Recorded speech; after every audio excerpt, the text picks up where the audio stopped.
Nobody's made Android phones longer than HTC, and from the G1 to the One, it's always done good work, even when it hasn't been hugely successful. But for all HTC has done in the Android universe, its new phone might be its most important yet. This is the new HTC One. Technically, it's the One M8, and I keep calling it the One 2, but everyone's going to know it as the One. It's sort of appropriate that it has the same name, too, because it's not exactly a huge shift. HTC got a lot of things right last year, and it's left those things mostly alone while trying to fix what went wrong before. The phone is still incredibly well made and attractive, though it's a little more subtle this year. It's a little more rounded and made of a slightly softer metal.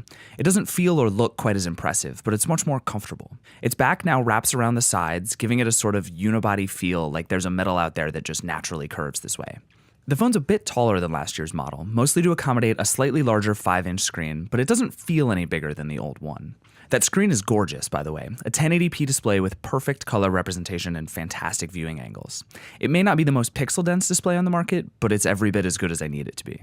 The One comes in a beautiful silver and a hideous gold, plus a brushed metal gray that's nice looking but not quite as eye-catching as the silver. HTC moved the headphone jack to the bottom, added an SD card slot, stretched the IR blaster across the whole top of the phone, and has on-screen buttons instead of sticking them below the screen. One thing that hasn't changed, the two big boom sound speakers on the front, which still sound fantastic. Even better than last year's, actually, a little louder and fuller. But this phone is more the same than different. It's a little heavy, extremely well made, and still probably the best looking Android phone around. Last year's One had two big problems, chief among them its mediocre battery life. This year it's really not a problem. I could get a full 30 hours out of the phone even with extremely heavy use. There's also a new extreme power saving mode which basically shuts off everything but the phone, texting, and manual email refresh, and can pretty much by itself get me through an entire night with only about 10% of the battery. There's a big 2600 mAh battery inside, but the One's new Snapdragon 801 processor certainly helps too. And along with 2 gigs of RAM, it makes the phone incredibly fast. I don't think I've ever had such a smooth experience with an Android phone, other than maybe the Nexus 5. But that's not to say I didn't have issues with the phone. HTC's Sense software still changes every single pixel of Android, and many of them are for the worse, especially some of the icons and menus. But HTC's skin has become far more coherent than last year's, with a flat design that often does look really nice. Everything about this phone feels like HTC is searching for something it can make commercials about. There's Blink Feed, the built-in newsreader that now lives one screen to the left of your home screen. It's a really handy way to kill a minute or two waiting to cross the street, and I use it a lot, but it's really not meaningfully better than, say, Flipboard. Blink Feed now integrates with Foursquare for restaurant recommendations, and Fitbit for fitness information that you can sync from either the phone's internal sensors or any Fitbit device you own. Both are cool add-ons, but again, neither is better than the apps themselves. The other thing is a bunch of gestures HTC enabled to make it easier to do things quickly on your phone. Swipe right on the screen when it's off, and you'll launch straight into Blink Feed. Swipe left and you go home. Down kicks you straight to voice dialing, and double tapping just turns the screen on. You can even pick up the phone in landscape mode and hit the volume button, and you're launched straight into the camera. After a day, I stopped using the power button entirely, which is still irritatingly placed on the hard-to-reach top of the phone. Now here's the second thing HTC got wrong last time, the camera. Its much advertised 4-megapixel ultra-pixel camera basically saw in the dark, had some cool features, and took bad pictures. And this year, that's still kind of the case.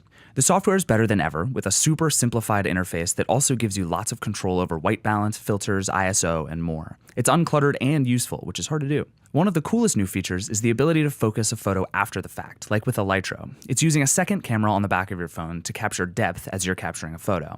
The effect isn't quite as pronounced as with a Lytro, but it's really cool to tap a blurry spot in a photo and watch it spring into focus. HTC also still has Zoe's, the sort of automatic highlight reel shots that are nifty but lost my attention pretty fast. The software's great, and there's lots of features, but the camera still isn't very good. It sees in the dark, yes, taking photos of things where my iPhone sees only black.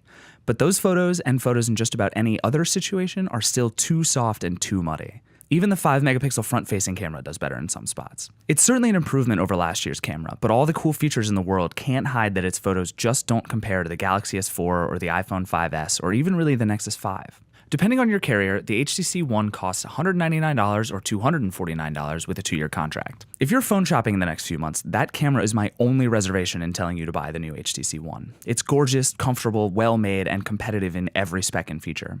HTC's Sense software isn't great, but it's far less problematic than it's ever been, and the parts you don't like can be obviated pretty quickly. It's big, but so are all flagship phones these days, and my iPhone is starting to look mighty small. Really, it's all about priorities. HTC is so close and so good at so many things. If it can just make a great camera, it might run away with the crown for best Android phone. But we can't have it all, at least not yet. HTC's on to something this year with the new One, but I'm already waiting anxiously for next year's model.